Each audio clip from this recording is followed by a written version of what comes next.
સિદ્ધપરા પરિવારનો 14મો સત્કાર સમારંભ અને તેજસ્વી વિદ્યાર્થીઓને સન્માનમાં પ્રસંગે ઉપસ્થિત આ સંસ્થાના પ્રમુખ આદ્ય સ્થાપક ભાઈ શ્રી વલ્લભભાઈ, અન્ય ભાઈ શ્રી ધનસુભાઈ, આજે મારા ખાસ મિત્રભાઈ કમલભાઈ, મહેશભાઈ, રમેશભાઈ, ઉપસ્થિત વડીલો, યુવાન મિત્રો, ભાઈઓ બહેનો અને વાલા ભૂલકાઓ, આજે ખાસ કરીને લગભગ એકાદ મહિના પહેલાં મનસુખભાઈ સાથે મારે વાત થઈ કે ભાઈ અમારા પરિવારનું સન્માન સમારંભને વિદ્યાર્થીઓને પ્રોત્સાહિત કરવાનો કાર્યક્રમ રાખવાનો છે, એટલે જયેશભાઈને તમારે આવવાનું. મેં આ પાડી. જયેશભાઈ પણ આજે આવવાના હતા, પરંતુ અનિવાર્ય સંજોગોને કારણે આવ્યા નથી. એમને પણ આપને શુભ સંદેશો મોકલ્યો છે. અને આપણા કાર્યક્રમમાં ખાસ કરીને કમલભાઈ, ભરતભાઈ બોગરા બધા ઉપસ્થિત રહ્યા, લલિતભાઈ, અને સારો સ્વભાવ છે. અને મારું પણ આજે અહીંયા સન્માન કર્યું, મને પ્રોત્સાહિત કર્યા, એટલે બધે સિદ્ધપરા પરિવારને ખૂબ ધન્યવાદ આપું છું. ખાસ કરીને આ જે કંઈ આપણા સંબંધો છે એ રાજકીય સંબંધો નથી, આપણા સંબંધો છે એ પારિવારિક સંબંધો છે. ઘણા બધા આગેવાનોએ જે ઉલ્લેખ કર્યો કે ભાઈ આપણા પાટીદાર સમાજ અને જે કાંઈ અત્યારે આપણી સામેના પડકારો છે એ પડકારોને આપણે પહોંચી વળવા માટે આવા કાર્યક્રમો થાય અને લોકો ભલે અરસપરસ ઓળખાણ થાય, અને જે કાંઈ નાના મોટા તમારા પ્રશ્નો હોય તો અમે બીજું તો કાંઈ ન કરી શકીએ, પણ જ્યારે તમારા પ્રશ્નો ઉપસ્થિત થાય, તમને કાંઈ તકલીફ હોય કોઈ પણ બાબતમાં, સમાજની અંદર પૂર્વ વક્તાઓએ પણ કીધું કે ઘણા બધા પ્રશ્નો હોય છે, અને જો હું યાદ કરું તો વધારેમાં વધારે આપણો સમાજ ભોગ બને છે બીજા સમાજની ગણતરીની. એટલે આપણી પ્રગતિ પણ ખૂબ થઈ છે, એની સામે આપણે દૂષણો પણ ખૂબ આવ્યા છે. તો આમાં પણ આપણે ખાસ કાળજી રાખવી પડે એમ છે. ખાસ કરીને ઘણો બધો સમય ગયો છે, અને આપણે ભાઈ કમલભાઈ પણ બે શબ્દો આપણને માર્ગદર્શન કરવાના છે. બહુ શિક્ષક કાર્ય સારી રીતે બજાવે છે. આપણી અહીંની લેવા પટેલ કન્યા છાત્રાલય જેમાં ટ્રસ્ટી છે, અને એમાં ખૂબ સારો કાયમ આપે છે. એટલે આજે જ્યારે શિક્ષણની ભૂખ ઉગડી છે એવા સંજોગોમાં આપણા પરિવારના બાળકો, સિદ્ધપરા પરિવારના બાળકો ખૂબ જ પ્રગતિ કરે, સારું શિક્ષણ મેળવે અને સંસ્થાઓનું, સમાજનું નામ રોશન કરે, એ જ અભ્યર્થના. વંદે માતરમ. ભારત માતા કી જય. ખૂબ ખૂબ આભાર ગોવિંદભાઈ, તમારી વાતને, તમારા જયેશભાઈ દ્વારા તમે લાવેલા સંદેશને અમે વધાવીએ છીએ. કાર્યક્રમને આપણે આગળ વધારીએ તો આપણા મહેમાન કમલભાઈને આપણે પુષ્પગુચ્છથી સ્વાગત કરીશું. તો આપણા પરિવારના મંત્રી શ્રી મહેશભાઈને વિનંતી કરું કે પુષ્પગુચ્છથી કમલભાઈનું સ્વાગત કરશે. સાથે સાથે તેમની સાથે ઉપસ્થિત રહેશે આપણા સંસ્થાના જે સ્થાપક પાયાના પત્રકારો કમલભાઈને શાલ ઓઢાડી અને મોમેન્ટો આપીને સન્માનિત કરશે. જોરદાર તાળીઓથી આપણે વધાવીએ.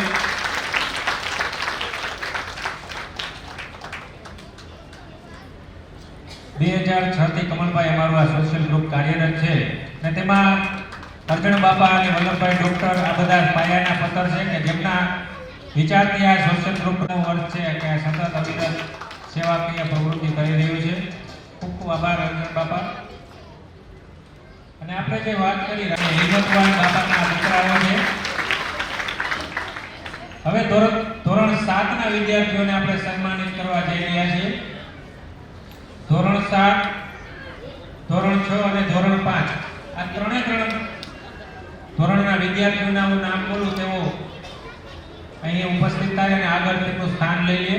ધોરણ 7 માં છે શ્રેય પ્રિયંકભાઈ, ઝલક બિપિનભાઈ, આયુષ અરવિંદભાઈ. આ ત્રણ વિદ્યાર્થીઓ આગળ આવીને બેસી જશે. આવજો ગોવિંદ ગોપાલ. 33% કવર કર્યો છે.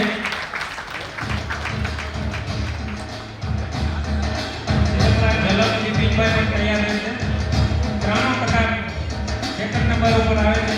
ધોરણ 7 માં 93% મેળવે છે. સિદ્ધપરા આયુષ અરવિંદભાઈ 92% સાથે નંબર 3 ઉપર આવે છે.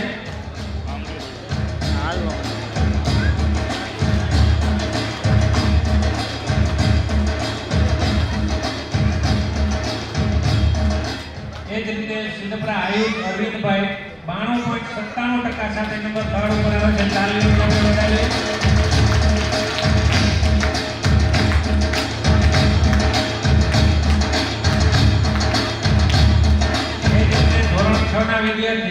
કાવ્ય રવિભાઈ નંબર ફર્સ્ટ આવે છે 97.85% સાથે નંબર 1 ઉપર છે. સિદ્ધપુરા ધર્મ ભાવેશભાઈ 92% સાથે નંબર સેકન્ડ આવે છે. જોરદાર તાલીઓથી વધાવીએ રવિને. કાવ્ય ધર્મ ભાવેશભાઈ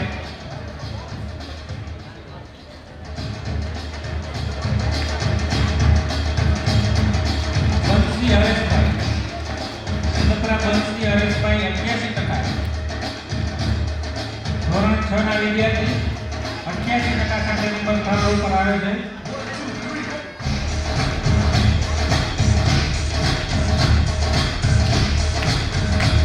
એ જ રીતે ધોરણ 5 ના વિદ્યાર્થી દેવાંગી ભાવેશભાઈ 99.50% સાથે નંબર ફર્સ્ટ ઉપર આવે છે. દેવાંગી જોરદાર તાલીમથી વધાવીએ.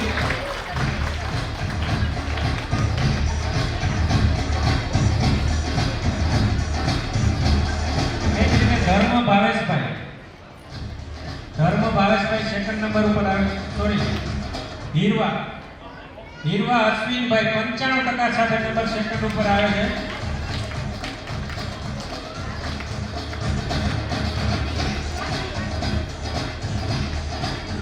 નંબર 3 ઉપર છે કીર્તન મોહિતભાઈ 93% સાથે નંબર 3 ઉપર આવે છે. જોરદાર તાલીઓ ત્યાં બાળકોને આપણે વધાવીએ.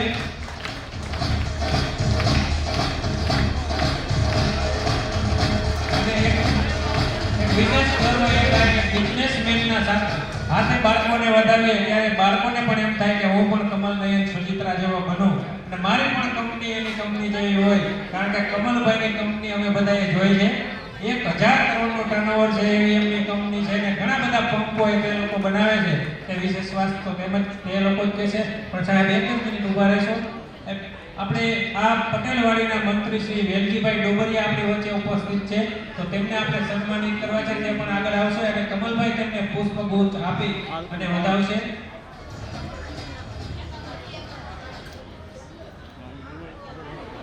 જોરદાર તાલીઓથી વધારે. ઘણા વર્ષોથી આપણે પટેલવાડીનો આપણે ઉપયોગ કરી રહ્યા છીએ આપણા કાર્યક્રમ માટે. નોમિનલ ફી આપ જોઈએ તો 3 કરોડ આપણે વાડી આપે છે. તો આ સેવાના દાતાઓને આપણે વધાવીએ. ખૂબ ખૂબ આભાર કમલભાઈ.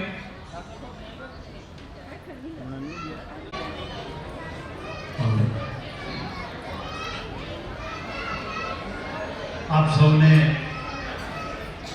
આજના રવિવારના દિવસે સિદ્ધપુરા સોશિયલ ગ્રુપ પરિવાર આયોજિત સરસ્વતી સન્માન સમારોહ સંસ્થાના ચેરમેન શ્રી, પ્રમુખ શ્રી, હોદ્દેદારો અને સિદ્ધપુરા પરિવારના સૌ સભ્ય ભાઈ બહેનો અને ખૂબ વિદ્યાર્થીઓ મહેનત કરતા હોય એના વધામણા થાય, પરિવારની હાજરીમાં એને સાક્ષી ભાવથી એનું સન્માન કરવામાં આવે. ખૂબ સરસ કાર્યક્રમ આપે આયોજન કર્યું છે, બદલ અભિનંદન આપું. આપ સૌનું સ્વાગત છે. મંચસ્થ મહાનુભાવો ખૂબ નામ લેવાના એટલે ફરીથી રિપીટ નથી કરતો. આપણો લેવા પટેલ સમાજ અને જે બાળકો જેને અત્યારે 1 ધોરણથી કેટલા ધોરણ સુધી આપણે 1 થી કોલેજ સુધી એ આપણું વર્તમાન છે, ભવિષ્ય નથી. ભાઈ મારી ઓળખાણ આપી પણ મારી ઓળખાણ છેલ્લે 1-2 મિનિટમાં પૂરી કરીશ. થોડીક શિક્ષણની વાત છે, શિક્ષણ સાથે જોડાયેલો છું. મારા બાપુજી ઉપલેટાની અંદર શિક્ષક રહેલા અને શિક્ષકના દીકરા તરીકે બધું કામ કરું છું. એનો મેં આજે ગૌરવ છે અને હું જાહેરમાં પણ કહું છું કે હું ક્યારેય ઉદ્યોગપતિ નથી બન્યો, પણ હું એક શિક્ષકના દીકરા તરીકે આજની તારીખે કામ કરું છું. અમે ઉપલેટાની અંદર ગ્રાન્ટેડ સ્કૂલ છે, જેમાં અમારી સ્કૂલની અંદર 1780 વિદ્યાર્થીઓ છે. 1 ધોરણથી 12 ધોરણ શ્રી સરદાર વલ્લભભાઈ પટેલ ચેરિટેબલ ટ્રસ્ટ સંચાલિત 7 સ્કૂલો ચાલે છે. ગુજરાતી માધ્યમ, અંગ્રેજી માધ્યમ, ઓછામાં ઓછી ફી, વાર્ષિક ફી, સેલ્ફ ફાઇનાન્સ એ થોડો વિભાગ છે, એની 7,000 રૂપિયા છે. હું એ સ્કૂલમાં ભણતો, એ સ્કૂલમાં મારા બાપુજી ટ્રસ્ટી હતા અને મને ગૌરવ છે કે એ સ્કૂલમાં હું ચેરમેન તરીકે અત્યારે સેવા આપું છું. મને એવું લાગે કે મારો જે ગામમાં જન્મ થયો એ ગામને મારે કંઈક આપવું જોઈએ. શિક્ષણનો યજ્ઞ એ બહુ મોટો સેવાનો યજ્ઞ છે. કદાચ રોજગારીની બાબતમાં થોડા આગા પાછા હોઈએ તો ચાલે, પણ શિક્ષિત અને દીક્ષિત બાળક, દીકરો હોય કે દીકરી, એ સમાજમાં કેવો ચીલો કરી શકે એ શિક્ષકના દીકરા તરીકે હું છેલ્લે જ્યારે હું તમને મારું પોતા વિશે હું મારી સ્ટોરી કહીશ તો તમને ખ્યાલ આવશે કે આવું થઈ શકે.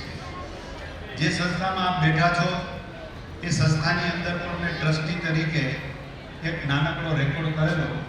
સૌથી યુવા ટ્રસ્ટી તરીકે મારી નિમણૂક આ સંસ્થામાં થયેલી. હું 24મા વર્ષમાં ભણી ગણી અને ધંધાની લાઈન ઉપર આવ્યો. એ સમય દરમિયાન સમાજની હૂંફ, સમાજનો સહયોગ અને સમાજ દ્વારા આપણે જ્યારે મોટા થતા હોય ત્યારે મારું આપ લોકોને એક જ વસ્તુ કહેવી છે કે આપણે આપણું જીવનમાં કોઈ દિવસ કુળ અને મૂળ એ ભૂલવું નહીં. રાજા બાપાનું નામ દીધું ને એ આપણું મૂળ છે. મૂળ કણબીનું છે. કણ વાવે અને મણ પેદા કરે એનું નામ કણબી. અને કણબીના દીકરાના લોહીમાં ક્યાંય દગો ન હોય, કોઈ જગ્યાએ કોઈને પાછી પાની કરવી પડે એવો આપણો વ્યવહાર ન હોય. આપણે એ કોમ છીએ સાહેબ કે આપણે કાયમી ઉદારતાથી, લાગણીથી, વિનાશથી અને પરિવારને ક્યાંક નાની મોટી તકલીફ હોય તો ઉપયોગ થઈ આંગળી આપી, ટેકો આપી અને બેઠા કરનારી પ્રજામાં આપણું નામ છે. એટલે આપણો સમાજ બહુ સારી રીતે અત્યારે વિકસી રહ્યો છે. શિક્ષણ એ બાળકોને મા અને બાપ બંનેની એક ભૂમિકા હોય છે કે જેટલો સમય બાળક સ્કૂલમાં આપે છે એટલો સમય તમારી સાથે રહેતું હોય છે. એટલે હું કાયમી બાળકને કે દીકરા દીકરીઓ જે કોલેજમાં ભણતા હોય એને મારી એક ટકોર હોય. તમને લોકોને ખબર છે સૌથી વધારે ન્યુસન્સ છે એ અત્યારે મોબાઈલનું છે. તમે કે હું જાતને રોકી ન શકી, 1 સેકન્ડ થાય એટલે મોબાઈલની સ્ક્રીન જોઈ લી, બીજી સેકન્ડને સ્ટેટસ અપડેટ કરી, કાંઈ વાંધો નહીં, મોબાઈલ જોવે. મોબાઈલમાં શું જોવું એ આપણે એની સાથે બેસી અને એને શીખડાવવું જોઈએ. આમાં ટેકનોલોજીનો એટલો બધો ડેટા હોય છે. જો એ બાળક સારી રીતે સમજશે તો ચોક્કસ એના જીવનમાં એ ક્યાંક પોઝિટિવ રીતે, સારી રીતે એ બાળક મોટું થશે. હંમેશને માટે જીવનનો એક એવો અભિગમ હોવો જોઈએ. હું એવું માનું,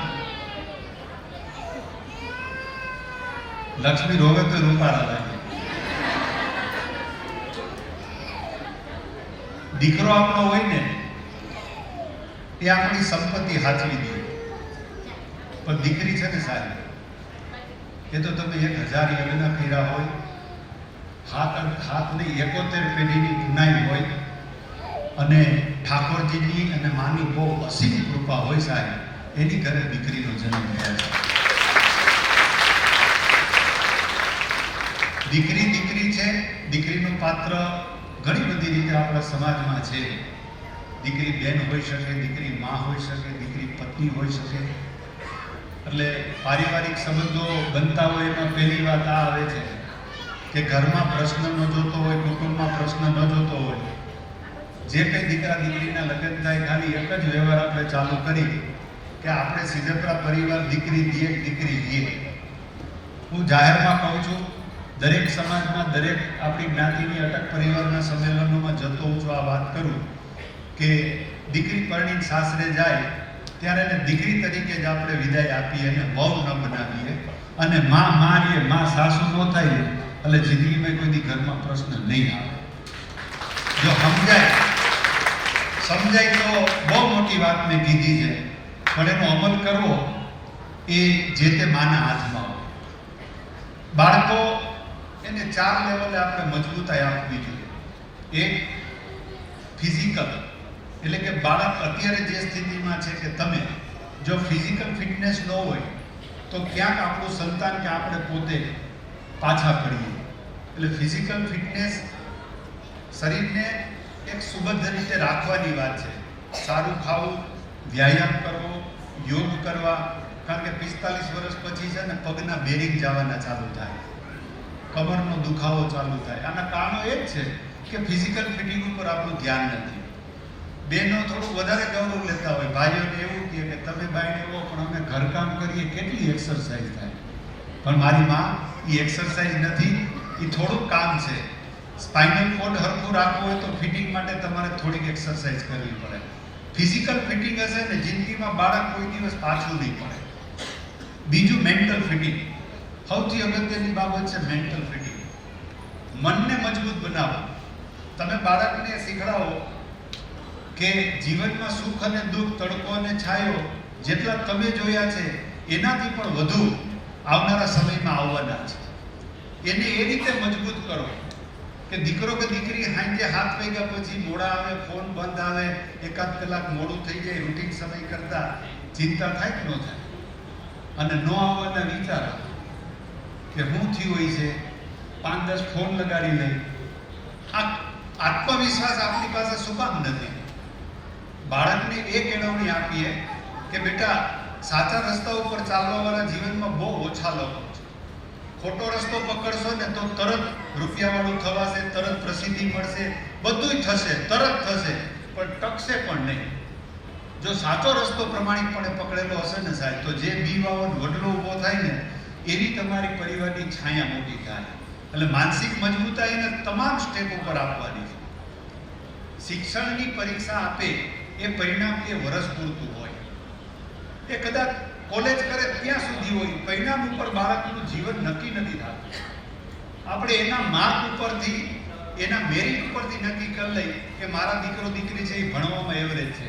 સાહેબ, ભણવામાં હું એવરેજ બાળક હતો. હું મારી સ્ટોરી પાછળ એટલે રાખું છું, હું જે વાત કરું એનું છેલ્લું અનુસંધાન મારી સાથે ફિટ થશે કે એવરેજ બાળક પણ જીવનમાં ક્યાં પહોંચી શકે. એટલે બાળકને, તમારું બાળક છે અને ઈશ્વરીય અવતરણ છે, ભગવાને આપેલી પ્રસાદી છે, એના મા બાપ છો એ ચોક્કસ વાત છે, પણ એના માલિક તમે નથી સાહેબ. માલિક એ પોતે પણ સ્વતંત્ર વિચારધારા સાથે જન્મેલો એક એવો જીવ છે. તમને ખબર નથી કઈ પેઢીનો જીવ છે, દીકરો હોય કે દીકરી. એને સન્માન સાથે મોટું કરો, એને પણ માન આપો. જો બીજી અન્ય 18 વર્ષના લોકોની અંદર એના નાના બાળકને તુકારો નથી કરતા. દીકરી હોય તો દીકરી બેન કે, ભાઈ હોય તો ભાઈનો બા કે, ભાઈ કે, આપણે તુકારો કરીએ, ફેર કાંઈ નથી પડતો સાહેબ.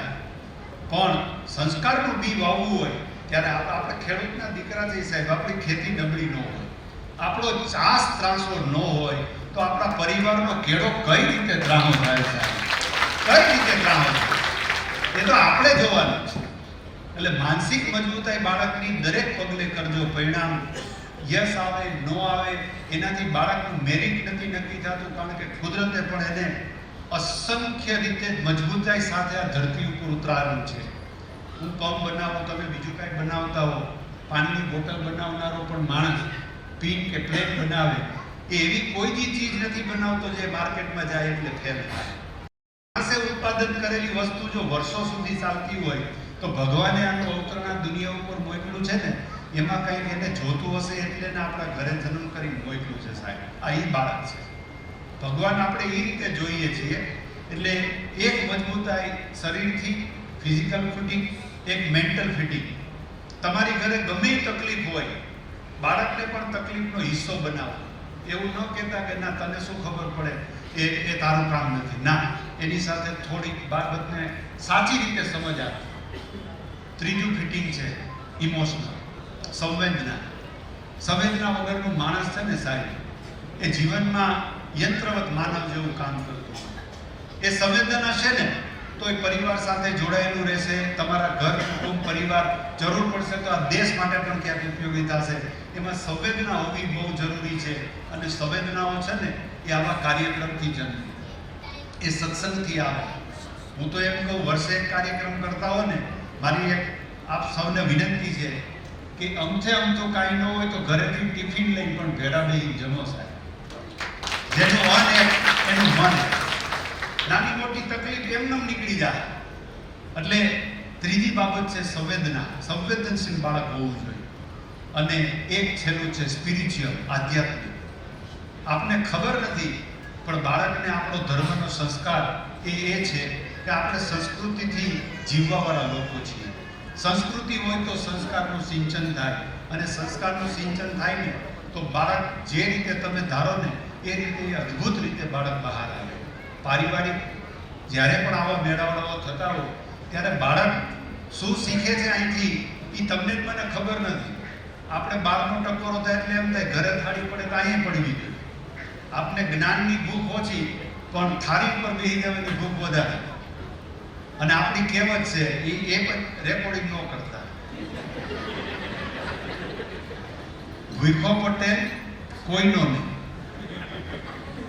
આપણે બીજા લોકો આપણા વિશે શું વિચારી તમને કહું, વાણિયા લોહાણા બ્રાહ્મણ બીજા બધા ભૂખો પટેલ કોઈનો નહીં, અને ખાધા પછી ક્યાંય નહીં.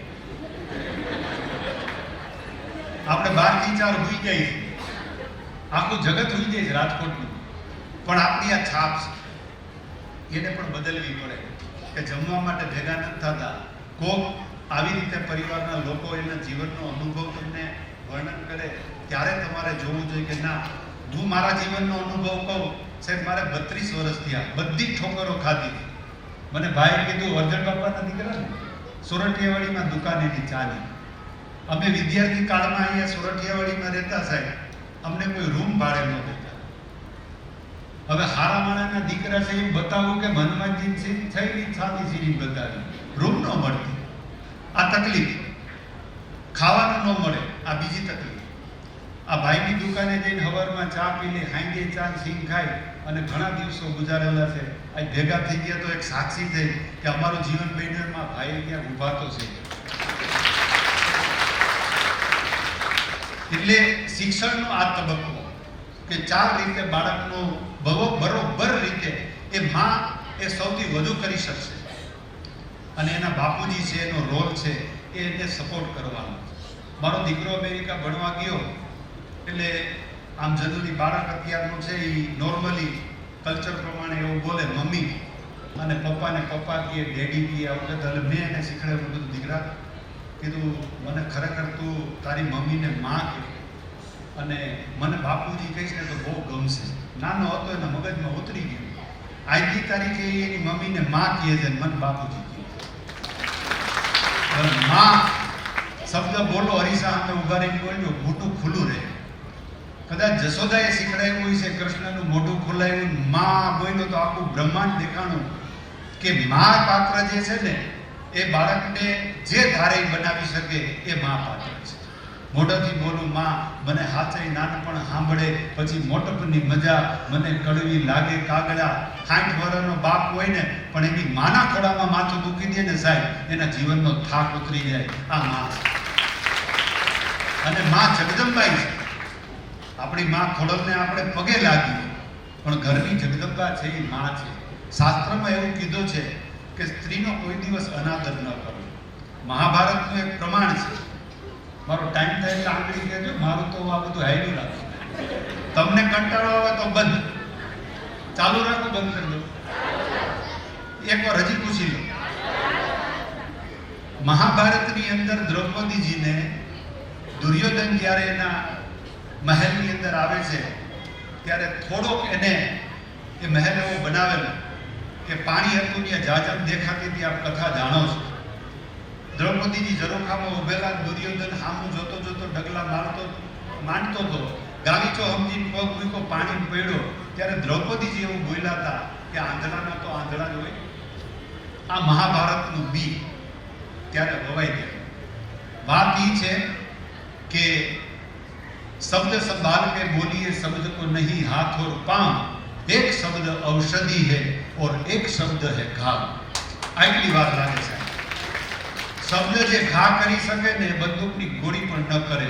તમારા બાળકો એ કેન્દ્ર સ્થાને છે. તમને ગમે એવો ગુસ્સો આવ્યો હોય, બાળકને તમે કોઈ દિવસ જાકારો ન આપતા. અત્યારે નહીં બોલે પણ એ વડલો જેથી મોટો થાય તેથી એને યાદ આવશે. એને પ્રેમ આપી શકો તો પ્રેમ ખૂબ આપજો, પણ તોછડાઈ જવું વર્તન